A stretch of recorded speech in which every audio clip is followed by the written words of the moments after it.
Agent 077 and the Dragon's Lair. Chapter 1, The Mysterious Message. Carl, also known as 077, sat in his sleek Aston Martin, parked at a scenic overlook. The tranquil view of the rolling hills was a stark contrast to the chaos that often surrounded his life. Just as he was beginning to relax, his encrypted phone buzzed urgently. It was a message from M, the head of MI6. Carl, we have a situation. A rogue scientist has been experimenting with genetic modifications and has somehow managed to create real, living dragons. Reports are coming in from a small village in Wales. We need you to investigate immediately.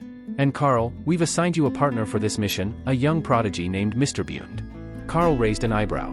He wasn't accustomed to working with teenagers, but orders were orders. Chapter 2, Meeting Mr. Bund. Carl arrived at MI6 headquarters to meet his new partner.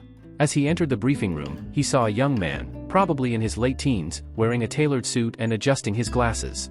Mr. Carl, I presume, the young man said, extending his hand. I'm Mr. Bund. Carl shook his hand, noting the firm grip. Call me Carl. What's your story, Bund? I'm a tech genius, if I may say so myself. Hacking, coding, you name it. And I have a bit of a fascination with mythical creatures, which is why I've been brought in for this mission, Bund explained with a confident smile. Carl nodded. Alright, Bund. Let's see what you've got.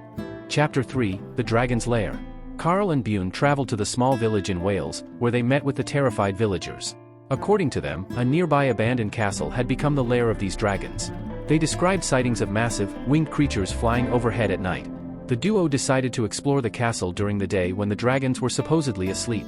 Bund used his tech skills to disable the old security systems, and they cautiously made their way inside. The castle was dark and eerie, with long shadows cast by the high arched windows.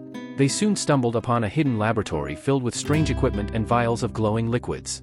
Bund examined a computer terminal, quickly bypassing its security protocols. Carl, look at this. It's a genetic modification program. The scientist has been splicing DNA from various reptiles and birds to create these dragons. Suddenly, they heard a low growl echoing through the hallways. We need to move, now. Carl whispered urgently. Chapter 4, The Dragon Attack. As they tried to make their way out, a massive dragon appeared, blocking their path. Its scales shimmered like molten metal, and its eyes glowed with an eerie intelligence. Bund, any bright ideas? Carl asked, drawing his Walther PPK. Bund quickly scanned the room and spotted a high-frequency sound emitter. Dragons, even genetically modified ones, should have sensitive hearing. If we can amplify this, it might just be enough to drive it away. While Carl kept the dragon at bay, Bund worked frantically to modify the emitter. The dragon lunged, spewing fire that narrowly missed Carl. Finally, Bund activated the device. A piercing noise filled the air, causing the dragon to roar in agony and retreat. Chapter 5, The Final Showdown. Carl and Bund knew they had to stop the scientist behind this madness.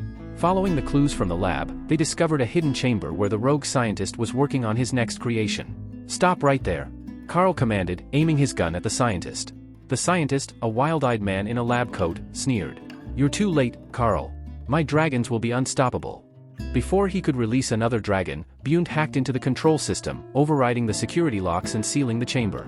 Not today, Bund said, with a grin. Carl secured the scientist, ensuring he couldn't cause any more harm. Well done, Bund. You've got a bright future ahead of you. Epilogue. With the dragons safely contained and the scientist in custody, Carl and Bund returned to MI6. The mission was a success, thanks to their teamwork and Bund's tech prowess. Anytime you need a tech genius, you know where to find me, Bund said as they parted ways. Carl smiled. I'll keep that in mind. Good job, Mr. Bund. And with that, Carl drove off into the sunset, ready for his next adventure, while Bund returned to his studies, eagerly awaiting his next chance to save the world.